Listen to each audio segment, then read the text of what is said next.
Hello दोस्तों, मैं विक्रांत आपका आपके YouTube channel study with Vikrant में स्वागत करता हूं। और आज हम देखते हैं 2 नवंबर 2020 से सभी इम्पोर्टेंट क्वेश्चन जो आपको सभी परीक्षाओं के लिए इम्पोर्टेंट है। अगर आपको इसका पीडीएफ चाहिए तो आपको डिस्क्रिप्शन बॉक्स में इसका पीडीएफ मिल जाएगा सबसे ऊपर ही। और इसमें 10 क्वेश्चन होंगे, 10 क्वेश्चन जो सभी परीक्षाओं के लिए इम्पोर्टेंट होंगे। 10 क्वेश्चन आपको केवल इसे देखना है, रटने की ज़रूरत नहीं है। केवल आप 1 to 1 क्वेश्चन देखते जाइए, बस आपको पूरा क्वेश्चन तैयार हो जाएगा। और उस क्वेश्चन से संबंधित जो विभिन्न इम्पोर्टेंट तथ्य होंगे उसे भी हम इस वीडियो में आपको बताते चलेंगे। तो शुरू करते हैं। पहला क्वेश्चन है रामनाथ परंपरा श्रृंखला 2020 के आभासी उत्सव का शुभारंभ किसने किया? परंपरा श्रृंखला 2020 के आभासी उत्सव का शुभारंभ किसने किया? ए है रामनाथ कोविंद जी ने, बी है ओम बिरला और सी है वेंकैया नायडू, डी है नरेंद्र मोदी। तो आपका जो करेक्ट आंसर है वह है सी, वेंकैया नायडू ने परंपरा श्रृंखला 2020 के आभासी उत्सव का शुभारंभ किया है। तो अब देखते हैं वेंकैया नायडू के बारे में। वेंकैया नायडू जी का जन्म हुआ था 1 जुलाई 1949 को। 1 जुलाई 1949 का इनका जन्म हुआ और यह भारत के राष्ट्रपति बने हैं 17 जुलाई 2017 से। तो भारत के उपराष्ट्रपति बने हैं जुलाई 2017 से। तो जुलाई 2017 से राष्ट्रपति बने हैं, उपराष्ट्रपति बने हैं वेंकैया नायडू जी। तो फिर राष्ट्रपति का जो काल होता है समय वह 5 वर्ष का होता है कार्यकाल। उपराष्ट्रपति एम वेंकैया नायडू ने संयुक्त राष्ट्र के साथ साझेदारी में नाट्य तारंगिणी द्वारा आयोजित परंपरा श्रृंखला 2020 राष्ट्रीय संगीत और नृत्य का राष्ट्रीय उत्सव का आभासी त्यौहार शुरू किया है। नृत्य तारंगिणी पिछले 23 वर्षों से इसका आयोजन कर रही है। तो नृत्य तारंगिणी इसका उत्सव आयोजन कर रही है इस उत्सव का। तो परंपरा श्रृंखला 2020 का शुभारंभ किया है वेंकैया नायडू जी ने। दूसरा क्वेश्चन है अभी हाल में ही केशुभाई पटेल का निधन हुआ, वे किस राज्य के सीएम थे? तो केशुभाई पटेल का निधन हुआ, वह किस राज्य के सीएम थे? ए है गोवा, बी है गुजरात, सी है उड़ीसा, डी है असम। तो आपका जो करेक्ट आंसर है वह है गुजरात। तो गुजरात के मुख्य सीएम जो केशुभाई थे वह गुजरात के सीएम थे जिनका अभी हाल में ही निधन हुआ है। अब देखते हैं इससे इम्पोर्टेंट क्वेश्चन। गुजरात के पूर्व मुख्यमंत्री केशुभाई सौदास भाई पटेल का निधन। गुजरात के पूर्व मुख्यमंत्री केशुभाई सौदास भाई पटेल का निधन हुआ, जिन्होंने 1995 और फिर मार्च 1998 से 2001 तक कुछ महीनों के लिए राज्य के मुख्यमंत्री के रूप में कार्य किया था। वह गुजरात विधानसभा के 6 बार सदस्य थे और भारतीय जनता पार्टी भाजपा का हिस्सा थे 2012 तक। नेक्स्ट देखते हैं तीसरा क्वेश्चन। किस देश ने मध्य एशियाई देशों के लिए $1 बिलियन क्रेडिट लाइन का विस्तार किया है? तो किस देश ने मध्य एशियाई देशों के लिए $1 बिलियन क्रेडिट लाइन का विस्तार किया है? ए है चाइना, बी है इंडिया, सी है बांग्लादेश, डी है श्रीलंका। तो किस देश ने मध्य एशियाई देशों के लिए $1 बिलियन क्रेडिट लाइन का विस्तार किया है? तो आपका जो करेक्ट आंसर है वह है बी। तो भारत ने किया है $1 बिलियन क्रेडिट लाइन का विस्तार मध्य एशियाई देशों के लिए। देखते हैं भारत मध्य एशिया वार्ता की दूसरी बैठक भारत के विदेश मंत्री डॉक्टर एस जयशंकर प्रसाद जी की अध्यक्षता में हुई। बैठक में सभी 5 मध्य एशियाई देशों तजाकिस्तान, तुर्कमेनिस्तान, उज्बेकिस्तान और किर्गिस्तान के विदेश मंत्री ने भी भाग लिया। तो मध्य एशिया के जो 5 देश हैं कजाकिस्तान, तजाकिस्तान, तुर्कमेनिस्तान, उज्बेकिस्तान और किर्गिस्तान, इन सभी देश के विदेश मंत्री ने भी इस भाग लिया इस बैठक में। तो तो एशिया मध्य भारत मध्य एशिया वार्ता जो है दूसरी बैठक थी, उसमें भारत के विदेश मंत्री जयशंकर प्रसाद जी अध्यक्षता की और उसमें $1 बिलियन क्रेडिट का फैसला लिया गया। अब आते हैं चौथा क्वेश्चन, भारत और मालदीव को कितने नए यूनेस्को बायोस्फीयर रिजर्व मिले? तो भारत और मालदीव को कितने नए यूनेस्को बायोस्फीयर रिजर्व मिले हैं? ए है 2, बी है 3, सी है 4, डी है 5। तो कुल भारत को और मालदीव को मिले हैं नए बायोस्फीयर रिजर्व 3 मिले हैं। तो 3 बायोस्फीयर रिजर्व मिले हैं भारत और मालदीव को। तो आते हैं मालदीव की जो राजधानी है वह है माले। तो मालदीव की राजधानी माले, यहाँ के राष्ट्रपति हैं इब्राहिम मोहम्मद सोलिह। तो इब्राहिम मोहम्मद सोलिह इस देश के राष्ट्रपति हैं, मालदीव के राष्ट्रपति हैं इब्राहिम मोहम्मद सोलिह। तो मालदीव राजधानी इसकी है माले की, तो माले राजधानी है मालदीव की। और जो मालदीव की मुद्रा है उसका नाम है मालदीव रुपया। तो मालदीव रुपया है इसका मुद्रा।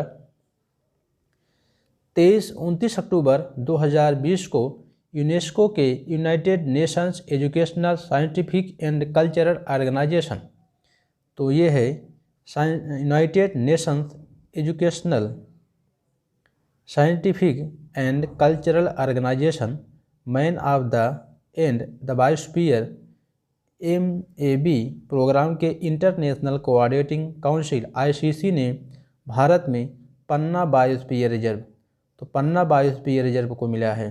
तो पन्ना के मिला है पन्ना बायोस्फीयर रिजर्व मध्य प्रदेश में जो है। और जो मालदीव का है वह है फू मुल्लाह बायोस्फीयर रिजर्व जो मालदीव में स्थित है। और एक है अड्डू अतुल बायोस्फीयर रिजर्व, ये भी मालदीव में है। मालदीव के 2, भारत के 1 पन्ना बायोस्फीयर रिजर्व को आपको केवल भारत का याद रखें, बहुत इंपॉर्टेंट है। तो भारत का जो पन्ना बायोस्फीयर रिजर्व है मध्य प्रदेश में वह बहुत इंपॉर्टेंट है, इसे आप अवश्य याद रखें। तो यूनेस्को की बायोस्फीयर रिजर्व वर्ल्ड नेटवर्क के लिए शामिल किया गया है इसे। आते हैं 5वां क्वेश्चन, फेनी ब्रिज भारत के किस देश से फेनी ब्रिज भारत को किस देश से जोड़ रहा है? तो फेनी ब्रिज भारत को किस देश से जोड़ रहा है? ए है नेपाल, बी है श्रीलंका, सी है बांग्लादेश, डी है म्यांमार। तो आपका जो करेक्ट आंसर है वह है सी है, बांग्लादेश को जोड़ रहा है भारत फेनी ब्रिज के माध्यम से।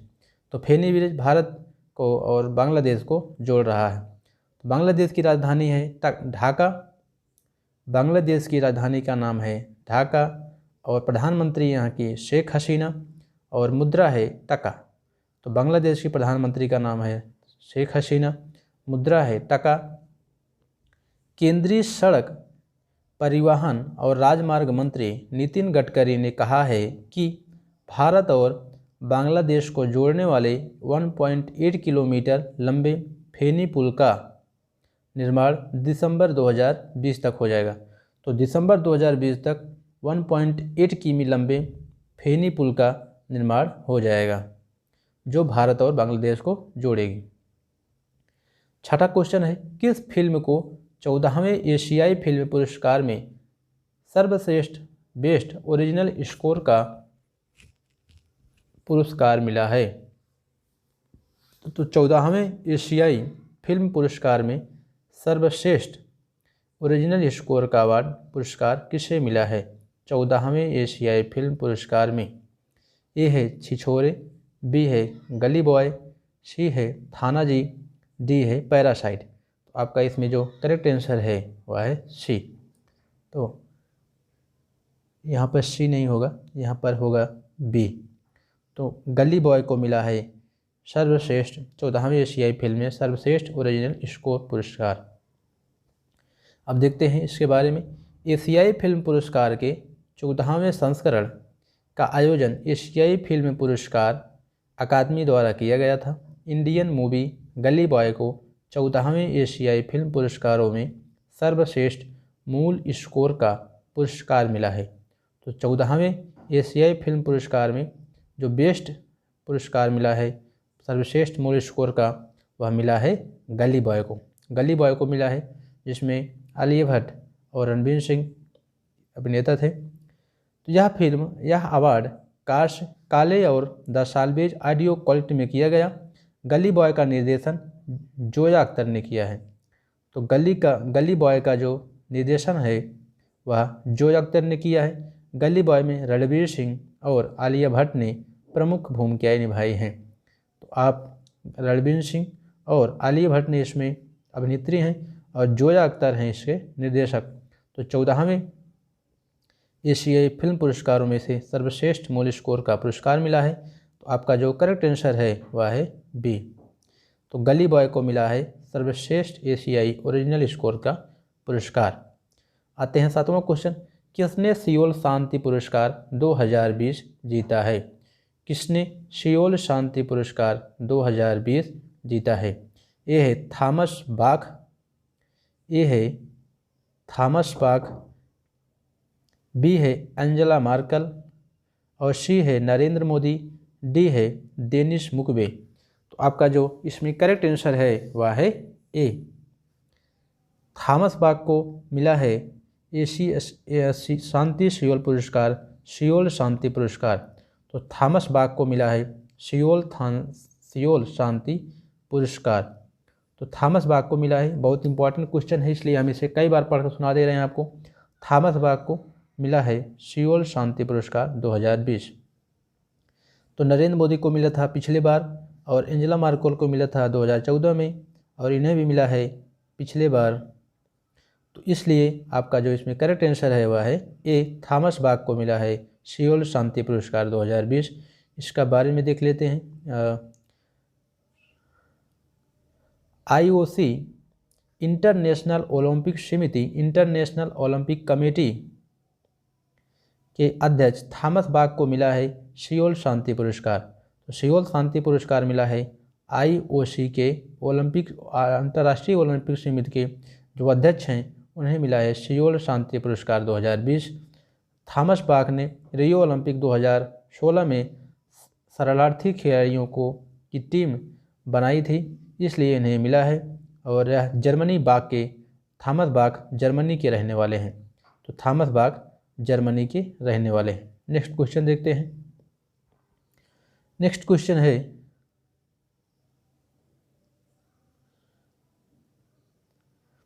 विश्व सिटी दिवस 2020 की थीम क्या थी?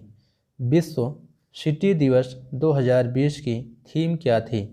Valuing our communities and cities, valuing our communities and area, valuing our communities and country, valuing our communities and rural. तो आपका इसमें जो सही आंसर है वह है A, valuing our communities and cities. तो आपका ए इसमें सही आंसर है। तो valuing our communities and cities 2020 की विश्व सिटी दिवस की थीम थी। तो विश्व सिटी दिवस की थीम थी valuing our communities and cities. Next देखते हैं, विश्व सिटी दिवस 31 अक्टूबर को मनाया जाता है। तो विश्व सिटी दिवस 31 अक्टूबर को मनाया जाता है। नेक्स्ट है विश्व की पहली वैज्ञानिक book science toon bye bye corona के लेखक कौन हैं? विश्व की पहली वैज्ञानिक book science toon bye bye corona के लेखक कौन हैं? ए है डॉक्टर प्रदीप श्रीवास्तव, बी है रणदीप गुलेरिया, सी है डॉक्टर हर्षवर्धन, डी है विनय कुमार बहाल। तो आपका इसमें जो करेक्ट आंसर है वह है ए, डॉक्टर संदीप श्रीवास्तव को लिखा है science toon bye bye corona. तो science toon bye bye corona के लेखक कौन है? इनका नाम है डॉक्टर प्रदीप श्रीवास्तव। और ये पुस्तक जो है हमने यहाँ पर लिख दिया है गलती से, ये है पुस्तक।